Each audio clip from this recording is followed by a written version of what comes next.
पिताजी, आप मुझे कभी मेरे आंगन से जुदा नहीं करना। मैं भूखी प्यासी रहकर भी आपकी और माँ के साथ खुश रह लूँगी। आप मुझे पढ़ा लिखा देना, मेरे पैरों पर खड़ा कर देना। भले ही खेती बाड़ी हो या अन्य बिजनेस, मैं सब कुछ कर सकती हूँ। जब मैं विवाह योग्य हो जाऊँगी तो मुझे मेरा वर चयन करने का हक दे देना।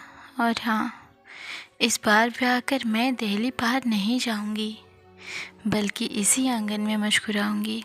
अब की बार भाई को विदा कर देना, उसको ससुराल कुछ कपड़े सामान और जेवरात देकर भेज देना। वैसे भी भाई विवाह के बाद ससुराल में ही चले जाते हैं। आपका माँ का ख्याल कहाँ रखते हैं? कब मुझे भी पलटकर घर की सीढ़ियाँ हक से चढ़ने देते हैं। मैं इंतज़ार करती रहती हूँ किसी तीज त्योहार का, जब आपसे मिलना होता है। मेरे द्वारा किया गया कोई भी काम मेरे ससुराल वालों को पसंद नहीं आता। जिस बेटी की आप तारीफ़ करते नहीं थकते, उसी बेटी को हज़ारों ताने सुनने पड़ते हैं।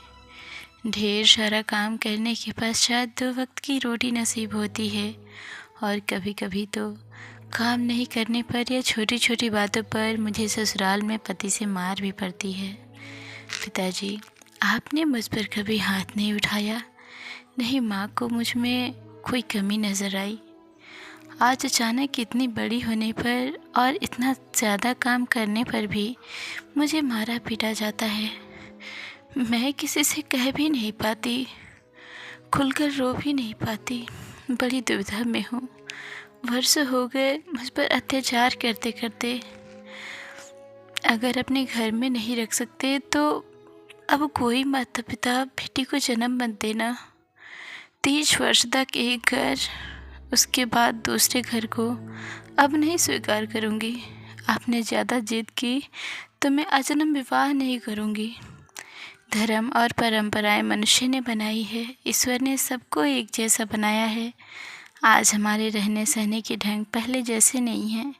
संसार में सब कुछ बदल गया है, सारे रीति रिवाज बदल गए हैं। तब इस परंपरा को भी बदल दीजिए। अब बेटियों को नहीं, बेटों को ससुराल भेज दीजिए। आपकी जागरूक बेटी। सो फ्रेंड्स, ये पोस्ट आपको कैसी लगी हमें कमेंट करके ज़रूर बताएं। Bye bye friends.